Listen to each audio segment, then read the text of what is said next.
Hau Nerea da. 42 urte ditu eta ondo dabilen okindegi kafetegi baten jabe da. Bezero finkoak eta lantalde txiki bat ditu. Epe ertainera etapa aldatu nahi du. Baina ez du nahi negozioa errelebo ezagatik itzaltzea. Lasai egin nahi du, improvisatu gabe. Istorio hau ezaguna bazaizu, eta Nereak bezala ez badakizu zure negozioari jarraipena ematea posible den ala ez, geratu amaierar arte. Aurreko bideoan zure negozioaren bideragarritasuna eta errelebo posible batentzat zerk egiten zaituen erakargarria aztertu dugu. Bigarren bideo honetan berriz, plangintzaren garrantzia hitz egingo dugu. Kontuan izan negozio bideragarri bat ere itxi daitekeela, haren eskualdaketa behar bezala planifikatu ez delako. Eta zergatik da hain garrantzitsua garaiz planifikatzea? 5 puntutan banatuko dugu erantzuna. 1. Pertsonak. Erreleboa garaiz prestatzea funtsezkoa da arrakasta izan dezan. Horregatik, baldago zure negozioarekin jarraitu nahi duen inor. Agian plantillan bertan edo agian zenideren bat. Non bilatu dezakezu erreleboa hartuko duen norbait? Hori argi duzunean, bigarren galdera giltzarria hau da. Nola eskualdatuko da ezagutza? 2. Fiskalitatea. Zer esan nahi du horrek? Planifikatzeak dirua aurreztu diezazukela. Garaiz eginez gero, abantaila fiskalak aprobetxatu, eta gaizki itxitako epeek eragindako errekargu edo zehapenak saiestu ditzakezu. 3.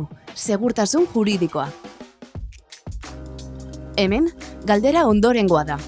Zer eskualdatzen da zehazki eta zer ez? Hori zure enpresaren araberakoa da.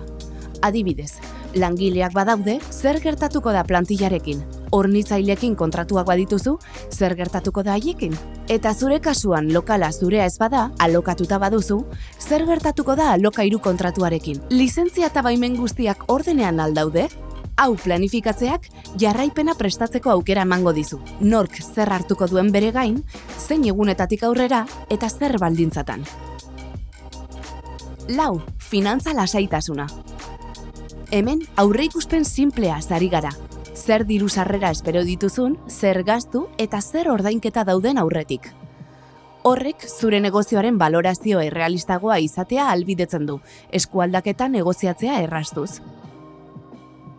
5. Jarraipena eta konfiantza.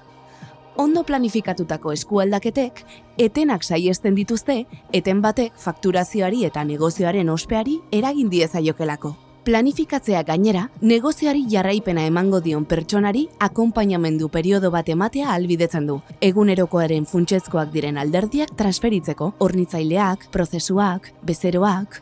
Ikusten duzunez, kontuan hartu beharreko alderdi asko daude.